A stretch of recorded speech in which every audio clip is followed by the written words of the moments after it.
and welcome to the Criticaleye Asia podcast, Inspiring Leaders to Succeed. I'm Holly Carmichael, your host for today, and the Head of Research and Market Development for Criticaleye's APAC division. So these podcasts are part review, but also very much an expansion of a subject matter, engaging on subjects at the forefront of business leaders' minds. Always topical, thought-provoking, and enabling you to learn from leaders at the very top of their game who have and continue to deliver amazing results.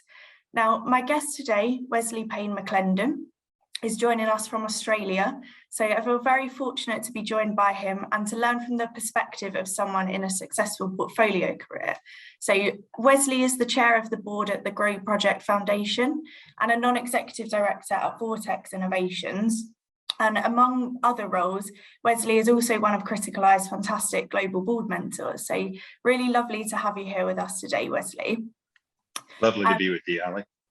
Thanks so much, Wes. So today we'll be discussing some of the key themes that have come out of our recent Asia leadership research, including the skills needed in a period of complex change, the role of the HRD, how to influence board dynamics, and then we'll look at the next generation of leaders, as well as diversity, equity, and inclusion. So, Wesley, it's such a pleasure to have you join us, and thanks so much. How are you today? All well in the hood by the beach. Well, that sounds absolutely delightful, Wesley. I'm pleased to hear it. I think a good place to start would be just to get an overview of your career in a nutshell, and then we'll pick up on some of the themes that are relevant to the workforce and the board. Yeah, well, thanks again, Holly. I think the three things that I bring to my portfolio: first, as an executive, I've served in managing director roles and heads of practices of three of the four big fours. At Mercer in London, I was the practice leader and partner for human capital management services. Ernst & Young, head of people advisory services in Melbourne, and also served with PwC in London and Deloitte in the US. But I've also had an extensive career as an academic, as a professor at Edinburgh, and focusing on human capital management. And then consulting, obviously, with my Big Four experience, but also specifically experience as an executive specific to human resources management and people and culture in a number of countries around the world, in the US, UK, Saudi Arabia, Czech Republic, and a number of other places around the world. So I bring all of that to my experience from running businesses to being a part of a leadership team as an academic and thought leader, and obviously as an executive. That's great, thanks, Wes, and some real global expertise for us to draw upon today. So really looking forward to this conversation. I think a good place to start then, Wes, would be to look at skills and the role of the HRD, because I know that throughout the Asia-Pac region, it continues to be a challenge to find the right skills in a period of changing customer behaviours and newly emerging business models. I know in our recent research, retaining talent and strengthening leadership capability are considered the two top priorities for senior directors. So really keen to draw more out of that. But I think before we kick off, let's just be mindful of the backdrop that we're operating in at the moment, because I think it's fair to say that uncertainty is becoming the new norm. The view across our global community is that things are likely to get worse before they get better, which means that there will be increased pressure on executives and their teams. But I think inevitably, Wesley, we are at an inflection point, which signals a change really in what is required of leadership. So keen to hear from your perspective, Wesley. What different leadership skills are needed during a period of complex change, would you say? Yeah, look, it's funny. I think about my mom, who was a Chicago public school teacher for many years, and she talked about teaching to the test that many of her colleagues are doing. So there's typically a standardized state or national test. And so a lot of the teachers were teaching to this test because they believed that it would provide them a good outcome. But the problem was that they were too focused or too narrowly focused. And so even though they may have done well in the test, they weren't given the opportunity to build critical skills, thinking outside the box. and building up capability that would allow them to look at other tests or other circumstances in a much broader light. And so I think the same thing can be said about leadership skills. I think every crisis seems to want to have a specific skill set. And I believe that's probably not the way to look at it, because that's probably too narrowly focused. So we need to think broader, because as you talked about this new normal, the new normal is, volatility, uncertainty, complexity, and ambiguity. And so the skill set required needs to cut across all of that, in my mind, as the new business normal. And so there are a number of leadership skills and capabilities that I think are far more transformative. And so the capability that we need to build, again, being as business usual as opposed to specific crisis, because businesses tend to focus, on a crisis of, we aren't able to grow. And so we need someone who has specific leadership skills around growth, or we need to look at other businesses to acquire. So we want to look at people who have specific skills around mergers, acquisitions, and integration and restructure. And again, for me, it's more broad. So we need to think about skills like decision-making. We need to think about skills around objective truth-telling. We need to think about skills around problem mindset, around sharing authenticity, around a number of skills that are cut across these areas, as opposed to thinking about this in kind of the vacuum-sealed concept of a crisis. Because again, all of these things are the new business normal. And so the only thing that's going to change is around the speed, probably the stakeholder group, and the impact that all of these things have on a business, and obviously leadership as well. Yeah, it's really interesting. Thanks, Wesley. And I mean, there's some key themes there: volatility, ambiguity, stronger decision making. I'm sure we'll pick back up on those as we go through this conversation. Sure. If we pick up on the stakeholder piece then for the time being, Wesley, because I know one thing that emerged from our research was that improving the quality of strategic debate at the top table remains a real focus for APAC leadership teams. So if we look at the role of the HRD within that as well, what would you say their job is in terms of creating high-performing leadership teams who are able to deliver a strong quality of strategic debate at the top table? Yeah, look, I think one of the most important things is that we probably have to wear more of a dual hat than only an HR or people and culture hat. So one of the most important things about being able to take a position at the strategic decision-making table is to understand the commerciality of the business. So first and foremost, if you're sitting at that table, it can't just be around people and culture. It has to be the business and the commerciality of that business and the broader performance of that business in the context of using or leveraging people and culture as a way to facilitate that. So that's the way you need to come in. You need to be able to come in with evidence as opposed to thoughts and feelings, so that you can actually measure what it is that you're trying to change or transform, and be outcome focused as opposed to process focused. You need to be able to come in again with that commerciality, understanding how to leverage the differences within a business, but then to be able to put that into some outcome and quantitative value so that people can understand the impact of certain changes, whether that be people or culture or process, but again, with the focus on outcomes. Okay, that's great. I know being outcome focused, I think, is a really important point to raise, and it is something that I'd like to come on to a little bit later as well, Wesley. Sure. But in terms of the HRD, then, how can they ensure themselves that they have a seat at the table? Because I know when we spoke prior to this, that is something which is a real challenge for HRDs right at the moment. So just keen to hear a bit more about that from your perspective. Yeah, look, I think one of the most important pieces is to be a trusted advisor. So that the advice that you're both providing and listening, which is probably the most important quality of a leader, is to be able to interrogate, peers or CEOs or managing directors by asking questions. And so I think that's where you can listen, evaluate, and provide context. But I think the most important piece to get to that table to to have a place, again, as decisions are made, is to be that trusted advisor. And once again, it's about bringing evidence to the table. I've been in many situations as a consultant where HR and people and culture are providing ideas, but they don't necessarily have a context. They don't have a focus. They don't have commercial value. And so those are the pieces that you have to be able to pull out of your tool bag at any point in time, with data and evidence that suggests that if we do these things, we're going to get, again, these outcomes. And also an understanding of, if we don't do these things, what's likely to be the impact as well of doing nothing, if you will.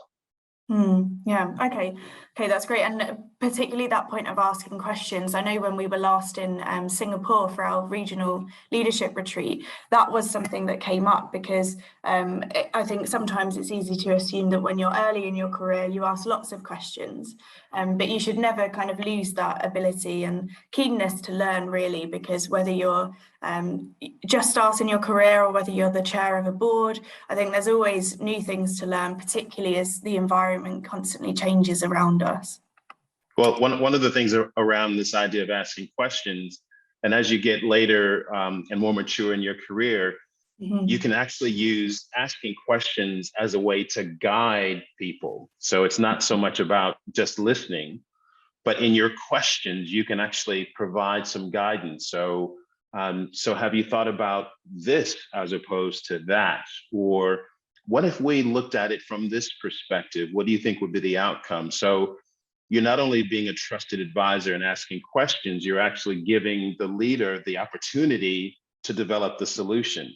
And you're helping to facilitate that solution as opposed to just giving the answer, because nobody wants to hear the answer. What people want to hear is themselves giving the answer. So if you can facilitate that by asking questions, guiding a direction by asking certain questions certain ways, you get to the same point, but they can own it, and they'll look at you as helping them get there versus you walking in the room and saying, here's the answer. Leaders don't want to hear the answer. They want to hear themselves think through the process, and you can facilitate that by asking really good and almost guiding questions.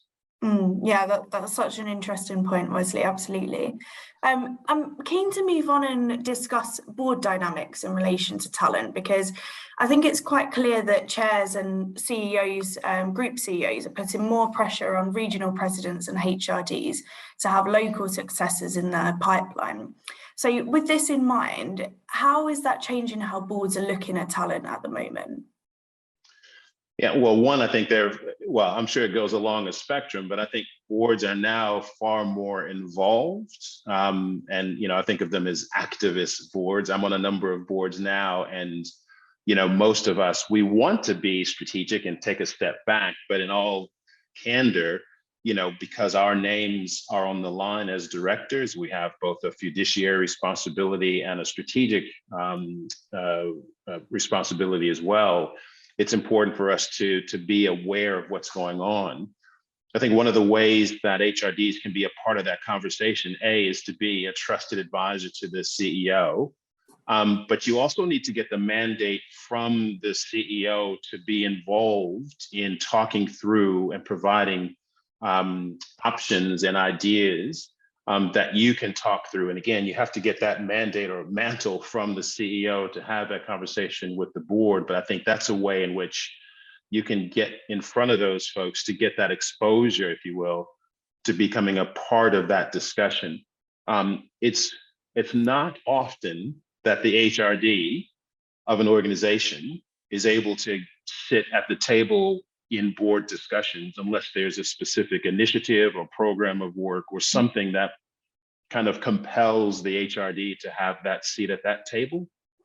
That's typically a closed loop, if you will. So typically the only people you're going to get from the organization is going to be the CEO, and the CEO has a seat on the board. But HRDs aren't often sitting at that table. I actually, at GrowCon in Australia, I was able to sit at that table on a regular basis. Not only was I part of the board papers, I was able to leverage my relationship with the CEO to have a conversation with the rest of the board about some of the things that we're doing, presented a lot of strategic components, quantified our results, quantified our expectations, and where we were in that kind of journey.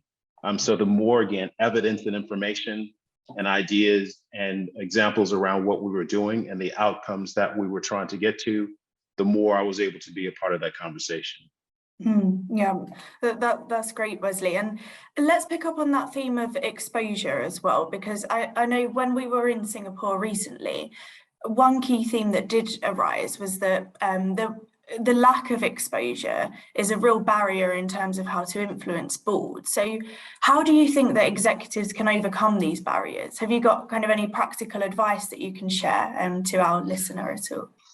Yeah, to some degree, I'm going to repeat myself, but it is about how you can develop a good relationship with the CEO or leadership team so that you are almost part and parcel of those conversations. Again, both in terms of commerciality, but how to leverage people and culture as a way to hit some of those performance targets or commercial targets.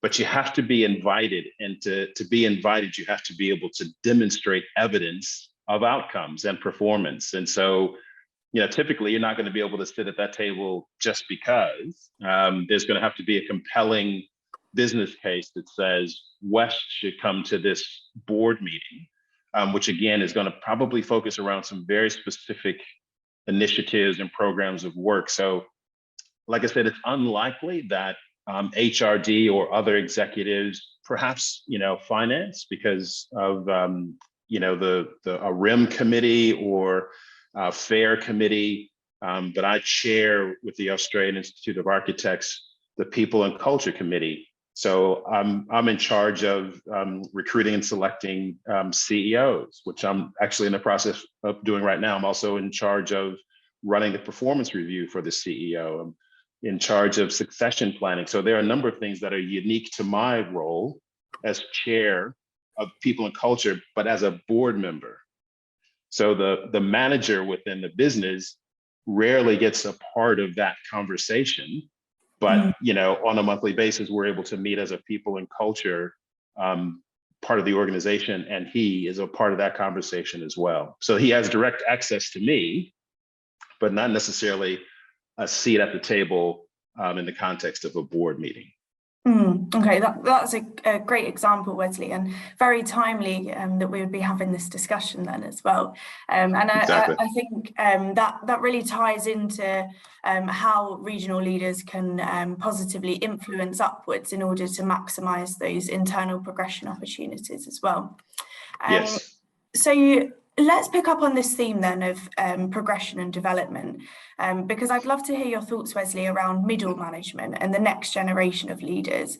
I know this was something that we spoke about recently at our global HRD forum as well, but I think it's fair to say from this conversation that there's a lot going on in the current environment that means that there's a very complex mix for leaders to manage. So there's deeper uncertainty. I mean, you mentioned earlier about volatility, ambiguity. I think leaders have underestimated how much global leadership challenges around organisation restructure, inflation, interest rate rises, and supply chain disruption have really amplified.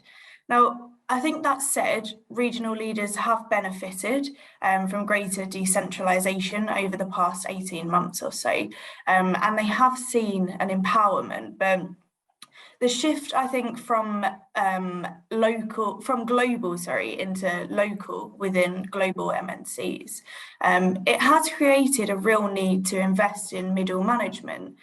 And as I mentioned, the mindset shift required as you step up into new and expanded roles, I think can very easily be underestimated. So, Wesley, I'm really keen just to hear a bit more about your take on this topic, and perhaps if we also pick up on the theme of local leaders as well, because I know that's something that's been thrown about quite a lot over the past 2 years or so.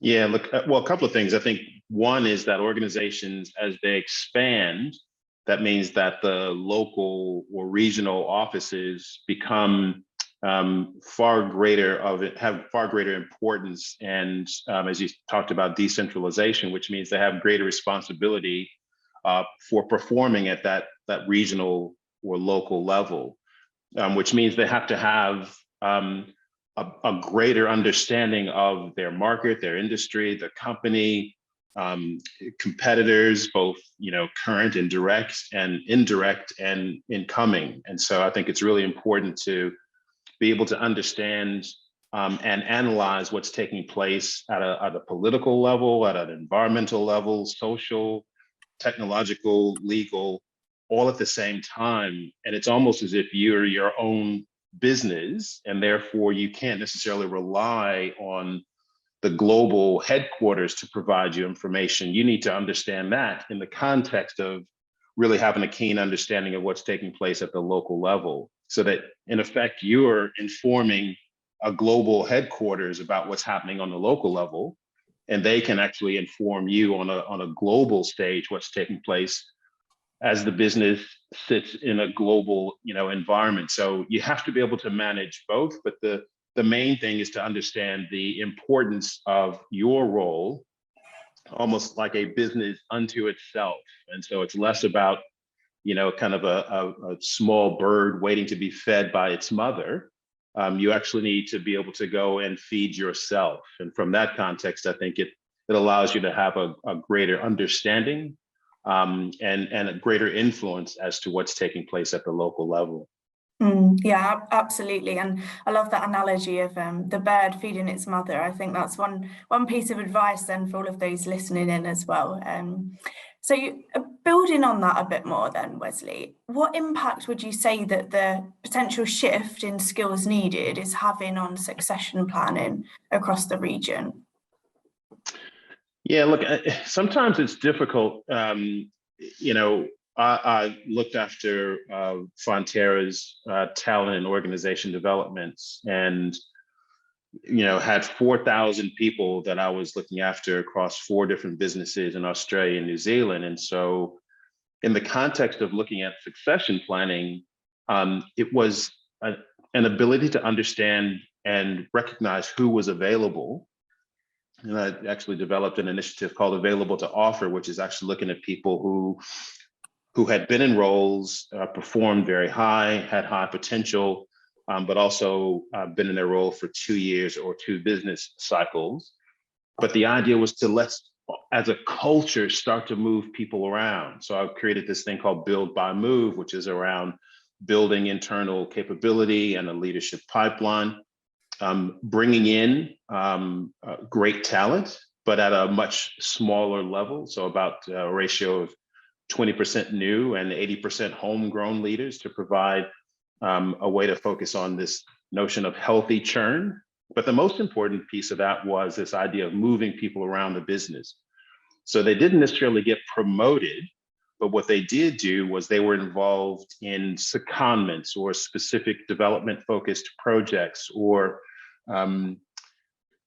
specific change projects. But the idea was to put them in different places where they could learn. So we moved, for example, a CFO from New Zealand to China to give this individual greater exposure and to develop some specific capabilities. But then that person came back and was able to take a senior role as opposed to a smaller role that he initiated from. So, whether it be an international assignment, whatever, but the idea is to move people around within the business. So it may be a lateral move, but because you've gained specific experience, it allows you to move into a succession pipeline where now we can see the value of the experience that you've developed, and we could apply that in different parts of the business. But the last thing I'll say, which I think was probably the most important, was to put as a part of people's performance review this idea of having to identify talent that's not in your patch and to be able to promote them into another part of the business.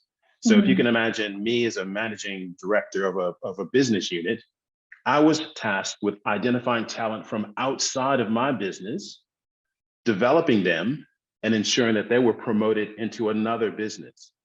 So now you've made it part of my performance to develop people all around me that aren't necessarily in my patch, in my business. And other people were doing the same. So they were kind of identifying talent within my business and helping them to develop and promoting them outside. So this kind of whirlwind of talent development was quite ingenious.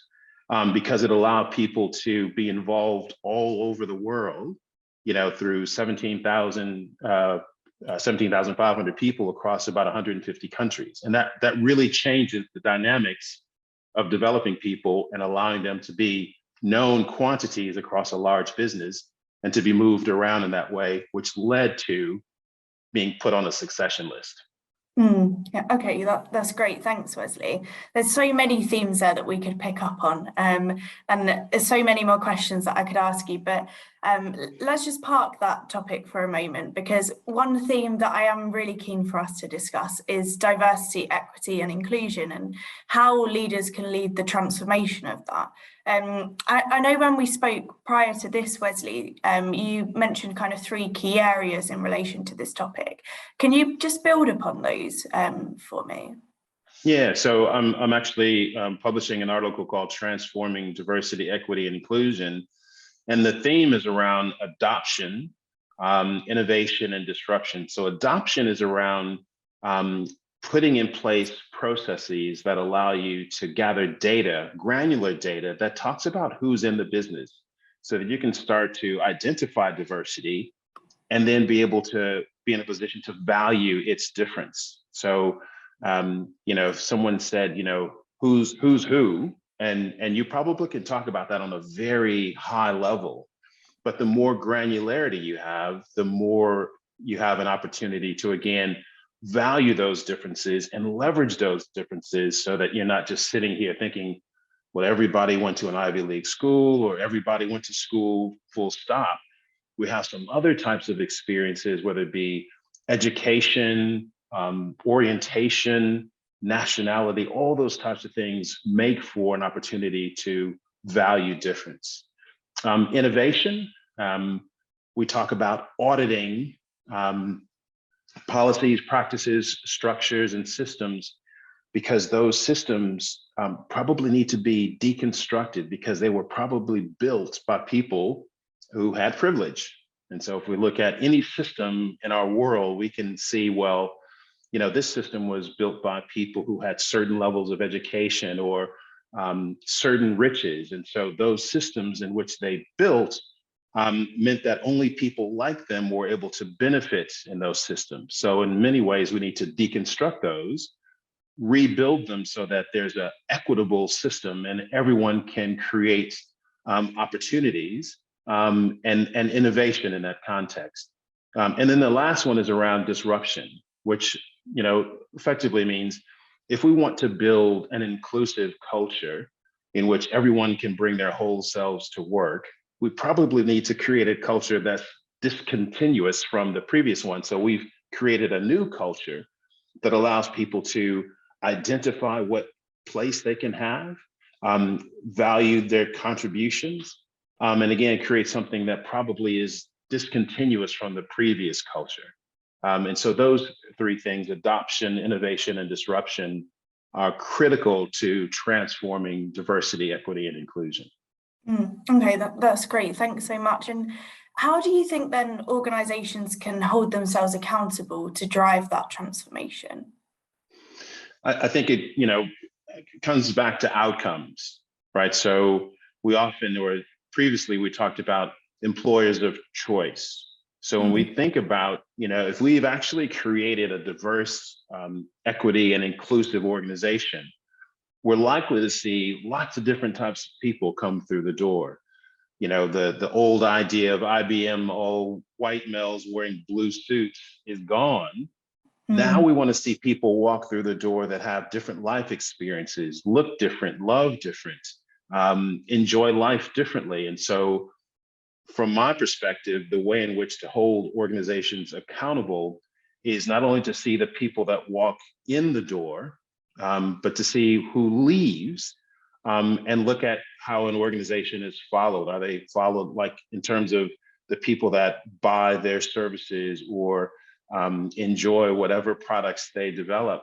Who are our customers? And our customers will probably more than likely reflect who we are.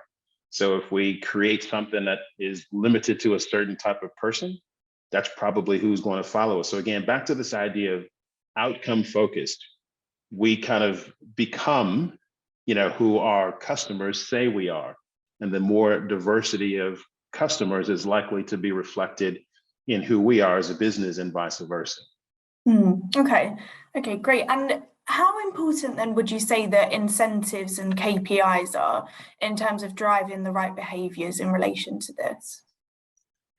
That's a really important component. I know I've developed KPIs for a lot of organizations, from HR to finance to development. But I think what's really important is that it all rolls up into a purpose. And so KPIs for KPI's sake really don't hold water.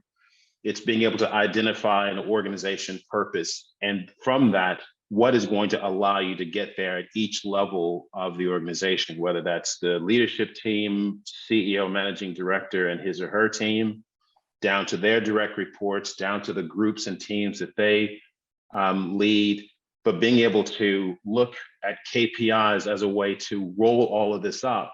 So what we actually see is my plan for what I need to do to help facilitate the overall organization purpose and help to achieve that. Okay, brilliant. Thank you, Wesley. So one final point of reflection then. What is one key piece of advice that you'd like to share, Wesley, for our audience listening in today?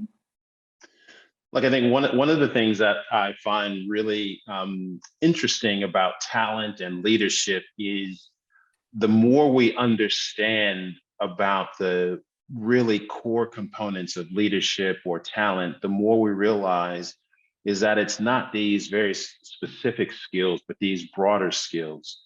If we look at a basketball team, and I'm going to assume you've seen a basketball game every now and again, but the idea is we kind of go, the role of a center, typically the tallest person on the team, is so that he or she can rebound, block shots, and all of that. What we've realized is that it depends.